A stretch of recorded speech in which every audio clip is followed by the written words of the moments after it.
Radhe Radhe everyone. आज की video में मैं आपको 16 दिन तक किए जाने वाले महालक्ष्मी के व्रत की बहुत ही सरल पूजा विधि बताऊंगी। इसे महालक्ष्मी व्रत, गजलक्ष्मी व्रत के नाम से भी जाना जाता है। महालक्ष्मी के 16 दिवसीय व्रत भाद्रपद माह के शुक्ल पक्ष की अष्टमी तिथि से शुरू करके आसोज माह के कृष्ण पक्ष की अष्टमी तक किए जाते हैं, यानी राधा अष्टमी से व्रत शुरू करने होते हैं। तो राधा अष्टमी के दिन सुबह सुबह स्नान आदि करने के बाद हम लक्ष्मी जी और गणेश जी दोनों के विग्रह को हम स्नान करा लेंगे। तो लक्ष्मी जी और गणेश जी को पहले हमें पंचामृत से स्नान कराना है, उसके बाद फिर हमें शुद्ध जल से स्नान कराना है। और महालक्ष्मी के व्रत में महालक्ष्मी जी और गणेश जी की दोनों की साथ में ही पूजा की जाती है। हो सके तो आप ऐसी लक्ष्मी जी की मूर्ति लेके आए जिसमें हाथी भी साथ में हो, क्योंकि इसे गजलक्ष्मी के नाम से भी जाना जाता है। तो यहाँ पर देखिए लक्ष्मी जी और गणेश जी को हम स्नान करा लेंगे, उसके बाद फिर हमें इन्हें आसन पर विराजमान करना है।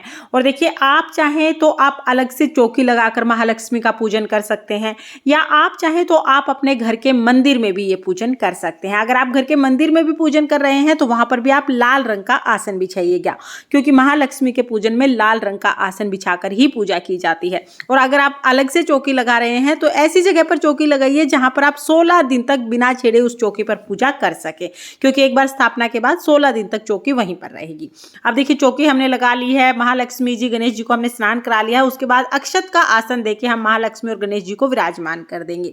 इसके बाद हमें कलश की स्थापना करनी है। महालक्ष्मी व्रत में कलश की स्थापना करना अनिवार्य होता है। तो देखिए महालक्ष्मी जी के सीधे हाथ की तरफ यानी राइट हैंड की तरफ हम थोड़े से चावल रखेंगे, उस पर हमने एक कलश रखा है। कलश को कंठ तक हम जल से भर लेंगे, उसमें हल्दी, सुपारी, सिक्का, थोड़े से चावल और फूल हम डाल देंगे। और इसमें थोड़ी सी दुर्वा भी आप जरूर डालिएगा, क्योंकि महालक्ष्मी व्रत में दुर्वा का बहुत अधिक महत्व होता है, तो आप इसमें थोड़ी सी दुर्वा भी डाल सकते हैं। इसके बाद हम इसमें आम के पत्ते डाल लेंगे। तो आम के 5-7 पत्ते आप जरूर लगाइएगा। आम के पत्ते ना मिले तो आप अशोका के पत्ते लगा सकते हैं। पत्ते लगाने के बाद कोई भी पात्र हम लेंगे, उसे चावल से भर के हम इसके ऊपर रख लेंगे।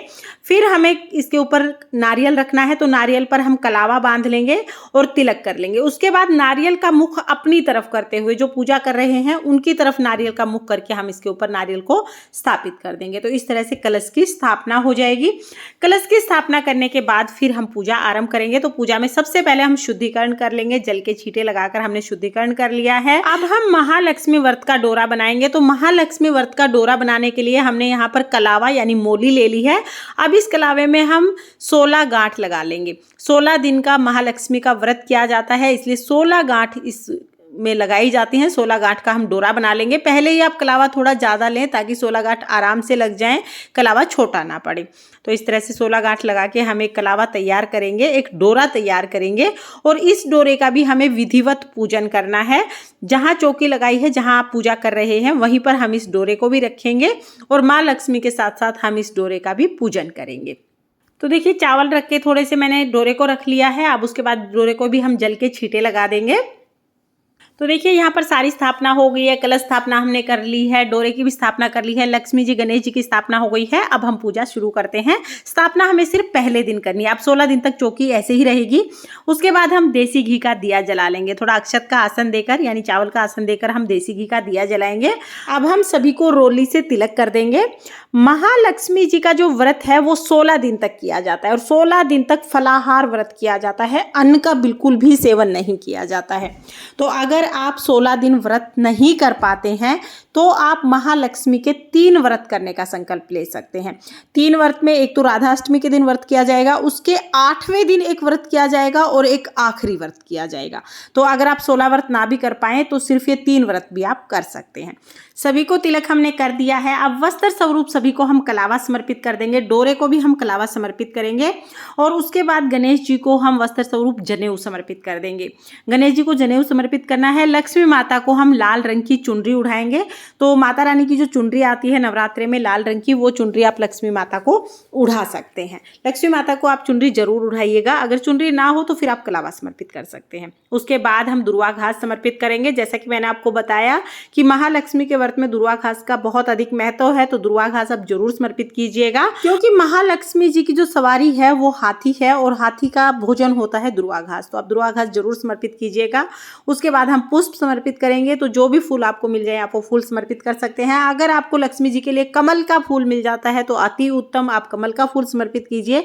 लेकिन अगर किसी कारण से कमल का फूल ना भी मिल पाए तो जो भी फूल आपको मिले आप वो फूल समर्पित कर सकते हैं। उसके बाद हम दक्षिणा समर्पित करेंगे। दक्षिणा समर्पित करने के बाद फिर हम लक्ष्मी जी के लिए 16 श्रृंगार समर्पित करेंगे। तो जो भी श्रृंगार की चीजें मिल जाए 16 श्रृंगार हमें लक्ष्मी माता के लिए समर्पित करना है। 16 दिन तक ये श्रृंगार ऐसा ही रखा रहेगा, पहले दिन ही हमें श्रृंगार समर्पित करना है। उसके बाद हम भोग समर्पित करेंगे। तो भोग में जो भी ऋतु फल आपको मिले आप ऋतु फल समर्पित कर सकते हैं, या दूध से बनी हुई मिठाई भी आप समर्पित कर सकते हैं। भोग समर्पित करने के बाद हम कथा सुनेंगे। तो हाथ में फूल लेकर हम कथा सुन लेंगे। कथा सुनने के बाद ये फूल हम लक्ष्मी माता को समर्पित कर देंगे। कथा का वीडियो आपको चैनल पर मिल जाएगा, लिंक मैं आपको डिस्क्रिप्शन में दे दूंगी। कथा सुनने के बाद फिर हमें आरती करनी है। तो यहाँ पर हम कपूर से आरती करेंगे, बहुत ही प्रेम पूर्वक। पहले हम गणेश जी की आरती करेंगे, फिर हम महालक्ष्मी जी की आरती करेंगे। महालक्ष्मी जी की आरती करने के बाद हाथ जोड़कर पूजा में रही कमियों के लिए क्षमा याचना करेंगे और अपनी मनोकामनाओं को पूर्ण करने के लिए माता रानी से प्रार्थना करेंगे।